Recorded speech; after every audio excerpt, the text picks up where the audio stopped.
আসন্ন ত্রয়োদশ জাতীয় সংসদ নির্বাচনকে ঘিরে যখন রাজনৈতিক অঙ্গনে নানা জোট আর মনোনয়নের জটিল সমীকরণ চলছে, ঠিক সেই মুহূর্তে পটুয়াখালীর ৩ আসনে এক ব্যতিক্রমী ও সুশৃঙ্খল প্রস্তুতির চিত্র দেখিয়েছে ইসলামী আন্দোলন বাংলাদেশ।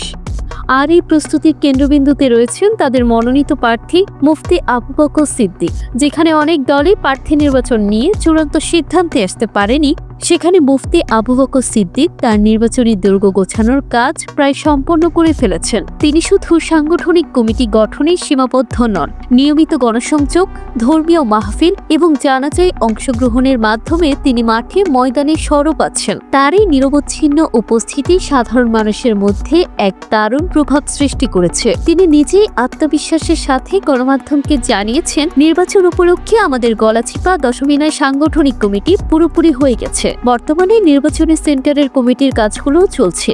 সে জায়গা থেকে বলা যায় যে আমরা একটা ভালো অবস্থানে আছি। আশা করছি আমরা বিজয়ী হতে পারবো।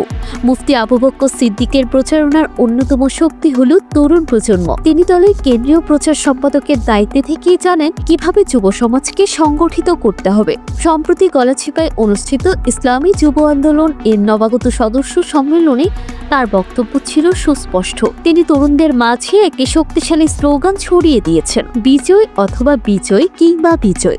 তিনি মনে করেন বিজয়ের বিকল্প কেবল বিজয় দিয়েই হতে পারে। মুফতি আবু বকর সিদ্দিক শুধু একজন রাজনৈতিক প্রার্থী নন, তিনি একজন মুহাদ্দিস।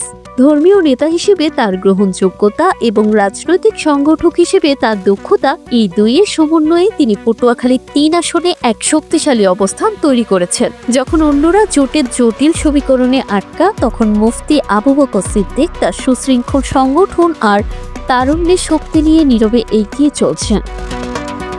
জান্নাতুল তাহসিন, ডেস্ক রিপোর্ট, সকালবেলা।